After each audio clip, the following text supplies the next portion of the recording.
தமிழ்ச்செல்வி கிட்ட இருந்து சேதுவை பிரிக்கணும்னு நினைச்சுக்கிட்டு இருக்க சாவித்திரி தாமரைய ஓங்கி பலார்னு சேது 2 அறை கொடுத்தா நல்லா இருக்கும்னு நீங்க நினைச்சீங்கன்னா இந்த வீடியோக்கு ஒரு லைக் பண்ணுங்க. வாங்க வீடியோக்குள்ள போலாம். ராஜாங்கம் சொல்லி சன்னாசி ஹாஸ்பிட்டலுக்கு ஃபோன் பண்ணி ஆறுமுகத்தோட அக்காவுக்கு நல்லபடியாவே ஆபரேஷன் முடிஞ்சிடுது. ஆபரேஷன் முடிச்சிட்டு வெளியே வந்த டாக்டர் இங்க ஆறுமுகத்துக்கிட்ட நீங்க எந்த ஃபீஸும் கட்ட தேவையில்லை, உங்க அக்காவோட ஆபரேஷன் நல்லபடியா நாங்க முடிச்சிட்டோம். டாக்டர் என்ன சொல்றீங்க டாக்டர்? நான் தான் பணம் கட்டவே இல்லையே, பணத்தை எப்படி ஏற்பாடு பண்றதுன்னு ஒரே குழப்பத்துல இருந்தேன். ஆனா எப்படி இந்த ஆபரேஷன் நடந்தது அப்படின்னு ஆறுமுகம் கேட்க, அமைச்சர் ராஜாங்கம் தான் இந்த ஆபரேஷனை ஃப்ரீயா பண்ண சொல்லி எங்களுக்கு கால் பண்ணியிருந்தாங்க. ஸோ நாங்க உங்க அக்காவோட உயிரை காப்பாத்திட்டோம், இனிமே எந்த கவலையும் பட வேண்டாம் அப்படின்னு அங்க டாக்டர் சொல்ல ஆறுமுகத்துக்கு ரொம்ப சந்தோஷமாகுது. எங்க காலேஜ்ல தமிழ்ச்செல்வி சக்தி கூட வண்டியில போறத அங்க இருந்த கோமதி வீடியோ எடுத்து சாவித்திரிக்கு அனுப்ப, அடியே தாமரை சீக்கிரமா வா.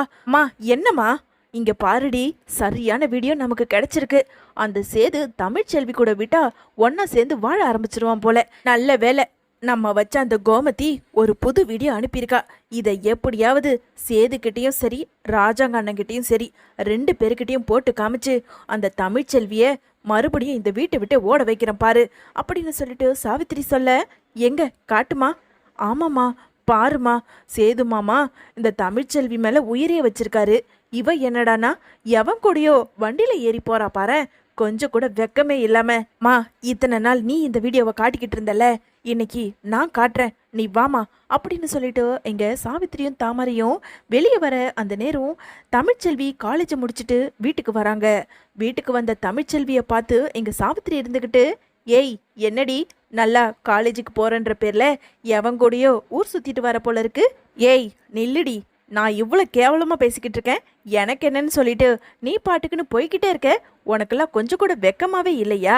இப்படி கட்டின புருஷனை பக்கத்தில் வச்சுக்கிட்டு எவன் கூடயே ஊர் மேய்ஞ்சிட்டு வர அப்படின்னு சொல்லிட்டு சாவித்திரி பேச, உங்களுக்கு அவ்வளவுதான் மரியாதை, ஒழுங்கு மரியாதையாக வழியை விடுங்க, இல்லைனா இந்த இடத்துல நடக்கிறதே வேற. யாரை பார்த்து என்ன வார்த்தை சொன்னீங்க? நான் யாரு கூட ஊரை சுற்றுறேன்? அப்படியே நான் ஊரை சுற்றினாலும் உங்களுக்கு என்ன பிரச்சனை? அந்த பிரச்சனையை நான் பார்த்துக்கிறேன், வழியை விடுங்க அப்படின்னு தமிழ்ச்செல்வி சாவித்திரிய ரொம்ப கோபத்தோட பேசிக்கிட்டு இருக்க. உடனே தாமரை இருந்துக்கிட்டு, ஏய் உனக்கு எம்புட்டு திமிர் இருந்தா என் அம்மாவையே எதிர்த்து பேசுவ? எங்க இருந்தோ வேலைக்காரி நீ எல்லாம் இந்த வீட்டுக்கு வந்துட்டு எங்களை அதிகாரம் பண்ற அளவுக்கு ஆயிட்டியா? என்ன என் மாமா கூட ஒரே வீட்டுல இருக்கிறதா நீ உன் மனசுக்குள்ள நினைச்சுக்கிட்டு அப்படியே வாழ்ந்துடலாம்னு நினைச்சுக்கிட்டு இருக்கியா? இங்க பாரு, அதை மட்டும் நீ கனவுல கூட நினைச்சு பார்க்காத. கூடிய சீக்கிரமாவே மாமா உன்னைச்சி வெளியே போடின்னு சொல்ற அளவுக்கு நாங்க பண்றோம். அம்மா இவகிட்டலாம் என்னம்மா பேச்சு? நீ வாமா நாம போகலாம் அப்படின்னு சொல்லிட்டு சாவித்திரி அழைச்சிக்கிட்டு தாமரை போறாங்க. இன்னொரு பக்கம் தமிழ்ச்செல்வி எப்பவும் போல படிச்சுக்கிட்டு இருக்க அந்த நேரம் இங்க சேது நல்லாவே குடிச்சிட்டு ரொம்பவுமே போதையில இருந்துகிட்டு இருக்காரு. இன்னும் எவ்வளவு நாள் தான் இவ கூட இந்த வீட்டுல குடும்பம் நடத்துறதுன்னு தெரியல, பேசாம வெளியே போய் படுப்போம் அப்படின்னு சொல்லிட்டு கட்டில எடுத்துக்கிட்டு வந்து வெளியே படுக்க, இன்னொரு பக்கம் இங்க தமிழ்ச்செல்வியோ படிச்சுக்கிட்டு இருக்கும்போது அந்த நேரம் தமிழ்ச்செல்விக்கு வயிற்ற பெரட்டிக்கிட்டு வாந்தி வர, வெளியே வந்த தமிழ்ச்செல்வி வாந்தி எடுத்து அங்கேயே மயக்கம் போட்டு விழுறாங்க. தமிழ்ச்செல்வி பொத்துன்னு மயக்கம் போட்டு விழுறத போதையில பார்த்துக்கிட்டு இருந்த சேது இருந்துக்கிட்டு, ஏ தமிழ்ச்செல்வி தமிழ்ச்செல்வி என்னாச்சு, சீக்கிரம் எழுந்துரு அப்படின்னு சொல்லிட்டு பக்கத்துல இருந்த தண்ணியை எடுத்து தமிழ்ச்செல்வியோட முகத்துல தெளிக்க, தமிழ்ச்செல்வியை முழிச்சு பார்க்க சேதுவோட மடியில தமிழ்ச்செல்வி படுத்துக்கிட்டு இருக்காங்க. கண்ணை முழிச்சு பார்த்த தமிழ்ச்செல்வி கிட்ட எங்க சேது இருந்துக்கிட்டு, ஏய் என்னடி எதுக்காக வாந்தி எடுத்து மயக்கம் போட்டு இப்படி விழற அப்படின்னு சேது பதட்டத்தோட கேட்க, என்ன பண்றது, உங்களோட குழந்தை என்னோட வயிற்றுல வளருதே, அதனாலதான் உங்க பொண்ணு என்னை தொல்லை பண்ணாம வாந்தி எடுக்க வைக்கிறா அப்படின்னு சொல்லிட்டு இங்க சிரிச்சுக்கிட்டே தமிழ்ச்செல்வி சொல்ல, ஏய் சும்மா அதையே காரணமா சொல்லிக்கிட்டு இருக்காத, முதல்ல என்னோட மடியில இருந்து நீ எழுந்துரு அப்படின்னு சேது சொல்ல, நானா உங்க மடியில படுத்திருக்கேன், நீங்க தான் என்ன உங்க மடியில படுக்க வச்சிருக்கீங்க, முதல்ல என் மேல இருந்து கையெடுங்க, நான் எழுந்துக்கணும் அப்படின்னு சொல்லிட்டு தமிழ்ச்செல்வி சொல்லிட்டு எழுந்துக்க ஆரம்பிக்கிறாங்க. இன்னொரு பக்கம் இங்க நடக்கிற கூத்த எல்லாத்தையும் அப்பத்தாவும் மலரும் பார்த்துக்கிட்டு இருக்க. உடனே அப்பத்தா இருந்துக்கிட்டு, பாத்தியாடி மலரு, இதெல்லாம் நடக்கணும்னு சொல்லிட்டு தான் கோர்ட்டிலேயே உத்தரவு கொடுத்துருக்காங்க, புருஷனும் பொண்டாட்டியும் ஒரே வீட்டில் இருந்தா எப்படியாவது மனசு மாறுவாங்கடி. பாரு தமிழ்ச்செல்வி மயக்கம் போட்டு விழுந்ததை பார்த்ததும் சேது எப்படி பதட்டப்பட்டு ஓடி போய் தன்னோட பொண்டாட்டி மயக்கம் போட்டு விழுந்துட்டான்ற அக்கறையில பதறி போய் பயந்து போயிட்டான் பாரு. என்னதான் தமிழ்ச்செல்வி அவன் மனசுக்குள்ள சந்தேகப்பட்டாலும் ஏதோ ஒரு மூலையில தமிழ்ச்செல்வி தன்னோட பொண்டாட்டிங்கிற ஒரு நினைப்பு அவன் மனசுக்குள்ள இருக்கு மலரு அப்படின்னு அப்பத்தா சொல்ல, ஆமா அம்மாச்சி, எனக்குமே இதை பார்க்கும்போது ரொம்ப சந்தோஷமா இருக்கு அப்படின்னு ரெண்டு பேருமே சந்தோஷப்பட்டுக்கிட்டு இருக்காங்க. இன்னொரு பக்கம் சேதுவோட மடியில தமிழ்ச்செல்வி இருந்ததை பார்த்த அங்க தாமரை இருந்துக்கிட்டு ஓடி போய் சாவித்திரி கிட்ட, அம்மா இங்க வா, ஏன் அங்க பாரு, ரெண்டு பேரும் எப்படி ஒருத்தருக்கு ஒருத்தர் மடியில படுத்துக்கிட்டு கொஞ்சம் கொலாவிக்கிட்டு இருக்காங்க பாருமா, நீயே நல்லா பாரு, என்னமோ ரெண்டு பேரையும் பிரிக்கிறேன், அந்த தமிழ்ச்செல்வியை இந்த ஊரை விட்டு ஓட வைக்கிறேன்னு சொன்னியே, பாத்துக்க, நீயே நல்லா பாரு அப்படின்னு சாவித்திரி கிட்ட தாமரை ரொம்ப பதட்டத்தோட சொல்ல, இங்க பாரு தாமரை, எல்லாத்தையும் விட்டு பிடிக்கணும். நானும் அவன் ரெண்டு பேரும் சேர மாட்டாங்கன்னு தான் பார்த்தேன். ஆனா இதெல்லாம் சரிப்பட்டு வராது போல இருக்கு. நாம என்ன பண்றோம், காலையில் நம்மளோட விளையாட்டை ஆரம்பிப்போம், இப்போதைக்கு நாம் அமைதியாக இருப்போம் அப்படின்னு சாவித்திரியும் சொல்லிடுறாங்க. மறுநாள் எப்பவும் போல தமிழ்ச்செல்வி ஒரு பக்கம் காலேஜுக்கு கிளம்பி போக, இன்னொரு பக்கம் சேது இருந்துக்கிட்டு நேரா இங்க ராஜாங்கத்தோட வீட்டுக்குள்ள வராரு. உடனே அப்பத்தா இருந்துக்கிட்டு சேதுக்கிட்ட, ஏண்டா சேது, உன் வீடு தான் அங்க இருக்குல்ல, அப்படி இருக்கும்போது எதுக்காக நீ இந்த வீட்டுக்குள்ள வர அப்படின்னு அப்பத்தா கேட்க, இங்க பாரு அப்பத்தா, என்னோட பாத்ரூம்ல குளிக்கிறதுக்கு தண்ணி வரல, அதனால தான் சரி குளிச்சுட்டு போலாமேன்னு இங்கே என்னோட ரூமுக்கு வந்தேன். ஏன் அப்பத்தா, அதுக்கு கூட நான் வரக்கூடாதா என்ன? எனக்கு அந்த வீட்டில் இருக்கவே பிடிக்கல, நான் இங்கே வந்துடுறேன்னு சொல்கிறேன், நீ எங்கே கேட்குற, அங்கே அவ கூடயே இருன்னு சொல்லி என்னை எல்லாரும் டார்ச்சர் பண்ணிக்கிட்டு இருக்கீங்க அப்படின்னு சேது கத்திக்கிட்டு இருக்க. அந்த நேரம் சாவித்திரி அங்கே வராங்க. வந்த சாவித்திரி இருந்துக்கிட்டு, என்ன சேது, பொண்டாட்டி மேலே ரொம்ப அக்கறை தான் போல, நேற்று மடியில் வச்சு தூக்கி கொஞ்சிக்கிட்டுலாம் இருந்த அப்படின்னு சாவித்திரி சொல்ல, என்னத்த சொல்கிறீங்க, அங்கே நான் எங்கே தமிழ்ச்செல்வியை தூக்கி கொஞ்சிக்கிட்டு இருந்தேன், அதெல்லாம் ஒன்றும் கிடையாது. நேற்று அவ வாந்தி எடுத்துட்டு மயக்கம் போட்டு விழுந்தா. திடீர்னு போய் யாராக இருந்தாலும் மயக்கம் போட்டு விழுந்தா தண்ணி தெளித்து எழுப்பி தானே விடுவாங்க, அந்த ஒரு இதுவில் தான் நானும் எழுப்பி விட்டேன். மற்றபடி அவ மேலே எனக்கு துளி கூட அக்கறை இல்லை. இதை எல்லாத்தையும் பார்த்துக்கிட்டு இருந்த அங்கே அப்பத்தாவோ, அப்போ தமிழ்ச்செல்வியும் சேதுவும் எப்போவுமே நோட்டமிடுறதே இவங்களுக்கு வேலையை போச்சு. இந்த சாவித்திரி என்னதான் சொல்றது? ஏ சாவித்திரி, அவங்க ரெண்டு பேரும் புருஷன் பொண்டாட்டிங்க, அவங்க ஏதாவது பண்ணிக்கிட்டு போவாங்க, உனக்கும் உன் பொண்ணுக்கும் வேற வேலையே இல்லையா? ஏ தாமரை, போய் வேலையை பாருடி, தேவையில்லாம வந்துட்டாளுங்க, சிரிக்கிங்க அப்படின்னு சொல்லிட்டு அப்பத்தா பேச, அம்மா நீ என்ன பேசுற, அந்த தமிழ்ச்செல்வியை தூக்கி தலை மேல வச்சுக்கிட்டு பேசுறியே, அவ ஒரு நாளும் காலேஜுக்கு போறேன்னு சொல்லிட்டு என்ன காரியம் பண்ணிக்கிட்டு இருக்கா தெரியுமா? இது எல்லாமே சேதுவுக்கு தெரியும், ஆனா உனக்கு தெரியுமா அப்படின்னு சொல்லிட்டு அப்பத்தா கிட்ட சொல்ல, என்னடி அப்படி என்ன தெரியும்? அம்மா, தினம் தினம் காலேஜுக்கு போறேன்ற பேர்ல அங்க ஒரு பையன் கூட கொஞ்சம் கொலாவி பேசிக்கிட்டு இருக்காமா, பத்தாதுக்கு நேத்து அந்த பையன் கூட வண்டியில ஏறி வீட்டுக்கு வந்திருக்கா. இது எதையாவது இந்த வீட்டில் ஒரு வார்த்தை சொல்லியிருப்பாளா? ஏன்னா அவ காலேஜுக்கு போறதுக்கே அங்க அந்த பையன் கூட சந்தோஷமா இருக்கிறதுக்காக தானே அப்படின்னு சொல்லிட்டு சாவித்திரியும் தாமரையும் சொல்ல, அப்பத்தாவுக்கோ கோபம் வந்து சாவித்திரிய ஓங்கி பலார்னு அற கொடுத்து, ஏன் சாவித்திரி, நீங்களாம் திருந்தவே மாட்டீங்களா? இப்படி அபாண்டமா ஒரு பொண்ணு மேல பழிய போட்டு பேசுறீங்க, உங்க நாக்கெல்லாம் அழுகி தாண்டி போகும், பேசாம இங்க இருந்து போங்கடி அப்படின்னு சொல்லிட்டு அப்பத்தா ஒரு பக்கம் கத்திக்கிட்டு இருக்க.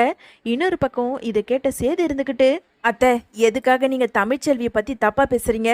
நான் எத்தனை தடவை உங்ககிட்ட சொல்றது, தமிழ்ச்செல்வியை தப்பா பேசாதீங்கன்னு?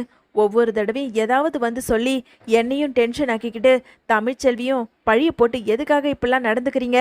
வேண்டாம் அத்தை, இனிமே தமிழ்ச்செல்வியை பத்தி என்கிட்ட பேச வேண்டாம் அப்படின்னு சொல்லிட்டு சேது சொல்ல, அப்போ நான் சொல்றதெல்லாம் பொய் நீ நினைச்சுக்கிட்டு இருக்கியா, இல்ல நானா தான் ஒரு கட்டுக்கதையை உருவாக்கி பேசுறேன்னு நினைச்சுக்கிட்டு இருக்கியா? இங்க பாரு சேது, இதோ என்னோட போன்ல பாரு, இந்த தமிழ்ச்செல்வி எவன் கூடயோ வண்டியில ஏறி போறத பாரு அப்படின்னு சொல்லிட்டு சாவித்திரி காட்ட, அந்த வீடியோவை பார்த்ததும் இங்க சேதுவுக்கு ரொம்ப அதிர்ச்சி ஆகுது. பாத்தீங்களா மாமா, எவன் கூடயோ ஏறி போறத பாருங்க, நல்லா பாருங்க, இவளதான் நீங்க சேர்த்து வச்சுக்கிட்டு ஒரே வீட்டுல இருந்துகிட்டு இருக்கீங்க, பத்தாதுக்கு அவ மயங்கி விழுதான்னு சொல்லி அவளையும் நீங்க காப்பாத்தி விடுறீங்க, இதெல்லாம் கொஞ்சம் கூட சரியில்லை மாமா, நீங்க முதல்ல அவளை விட்டுட்டு பேசாம இங்க வந்துருங்க, அப்படி இல்லையா அவளை அந்த வீட்டை விட்டு துரத்தி விடுங்க அப்படின்னு சொல்லிட்டு தாமரை சொல்ல, இது கேட்டதும் சேதுவுக்கு பயங்கர கோவம் வந்து தாமரைய ஓங்கி பலார்னு ஒரு அறை கொடுக்குறாரு. ஏய் தாமரை, உன்கிட்ட நான் எத்தனை தடவை சொல்லியிருக்கேன் தமிழ்ச்செல்வியை தப்பா பேசாதேன்னு, அவ நல்லவ, அவ இத்தனை நாளா கர்ப்பமா இருக்கிறதா சொல்லி என்கிட்ட பொய் சொன்னதுனாலதான் இப்போ வரைக்கும் அவ மேல எனக்கு கோபம் வந்து நான் டிவோர்ஸ் கொடுக்குற அளவுக்கு போயிருக்கேனே தவிர அவளோட கற்பு மேல நான் சந்தேகப்படலை. ஏதோ அன்னைக்கு ஒயின் ஷாப்ல வச்சு அவளை நான் அவமானப்படுத்தினதை நினைக்கும் போது இப்போ வரைக்கும் என் மனசுக்குள்ள கஷ்டமா தான் இருக்கு. என்ன பண்றது, என்னால போய் அவகிட்ட மன்னிப்பு கேட்க என் மனசு ஒத்து வரல, அதனாலதான் நானும் பொறுத்துக்கிட்டு இருக்கேன். மற்றபடி அவளை நான் தப்பாவும் நினைக்க மாட்டேன், மற்றவங்களையும் தப்பாக நினைக்க விட மாட்டேன், ஜாக்கிரதை அப்படின்னு சொல்லிட்டு எங்க சேது சொல்லிக்கிட்டு இருக்க. உடனே அப்பத்தா இருந்துக்கிட்டு, அடியே கேடு கட்டவளே, என்ன காரியண்டி பண்ணி வச்சிருக்க? அவ காலேஜில் எத்தனை ஆம்பளை படிக்கிறாங்க தெரியும்ல, யார்கிட்டையாவது பேசுவா பழகுவா, அதுக்காக எல்லாரையும் சேர்த்து வச்சு தப்பா பேசுவீங்களா? ஆமா, உன் ஃபோன்ல அங்க தமிழ்ச்செல்வி யார் கூடயோ வண்டியில ஏறி போறத எவடி எந்த சிரிக்கிடி உனக்கு வீடியோ எடுத்து அனுப்புனது? அவ மட்டும் என் கையில கிடைச்சான்னு வச்சுக்கோ, அப்படியே கொன்னு போட்டுடுவேன், ஜாக்கிரதை. இனிமே தமிழ்ச்செல்வியை பத்தி தப்பா பேசுனீங்கன்னா உங்களுக்கு அம்புட்டு தாண்டி மரியாதை. அப்பத்தா, இவங்க இப்ப மட்டும் இப்படி பேசல அப்பத்தா. ஒவ்வொரு தடவையும் தமிழ்ச்செல்வி காலேஜ்ல இதை பண்றா அதை பண்றான்னு சொல்லிட்டு ஏதோ ஒரு பையன் கூட பேசுறத என்கிட்ட வீடியோ எடுத்துட்டு வந்து அப்பப்ப காட்டிக்கிட்டு தான் இருக்காங்க. ஆனா ஒரு தடவையும் நான் தமிழ்ச்செல்வியை சந்தேக பார்வையில பார்க்கல. என்ன, அவளை பார்க்கும்போது எனக்கு அப்பப்ப என்கிட்ட பொய் சொன்னது மட்டும்தான் எனக்கு ஞாபகம் வந்து கோவப்படுறனே தவிர மற்றபடி அவ மேலே எனக்கு கோவம் இல்லை அப்பத்தா. கேட்டிங்களாடி? கேட்டுக்கோங்க, சேது என்ன சொன்னான் பார்த்தல? இதுதான் பொண்டாட்டி மேலே புருஷனுக்கு இருக்க அக்கறை. என்னதான் ரெண்டு பேரும் சண்டையில் இருந்தாலும் ஒருத்தருக்கு ஒருத்தர் விட்டு கொடுக்காம ஒன்னா சந்தோஷமா இருந்துக்கிட்டு இருக்காங்கடி.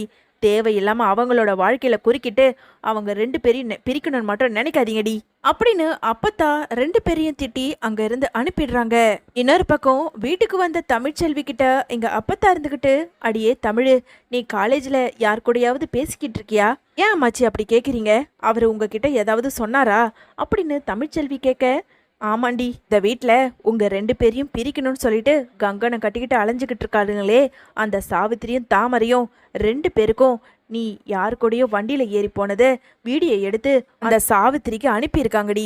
அதனால தான் அந்த வீடியோவை எடுத்துட்டு வந்து அப்படியே சேதுவுக்கு போட்டு காட்டி எப்படியாவது உங்கள் ரெண்டு பேரையும் பிரிக்கணும்னு திட்டம் போட்டாளுங்க. ஆனால் சேது என்ன சொன்னான் தெரியுமா? தமிழ்ச்செல்வியை பற்றி எனக்கு தெரியும், தேவையில்லாம அவளை சந்தேகப்படுற வேலையை நீங்க வச்சுக்காதீங்க, எந்த ஒரு வீடியோ ஆதாரத்தையும் என்கிட்ட காட்டாதீங்கன்னு சொல்லிட்டு மூஞ்சல் அடிச்ச மாதிரி பேசி விட்டுட்டாண்டி.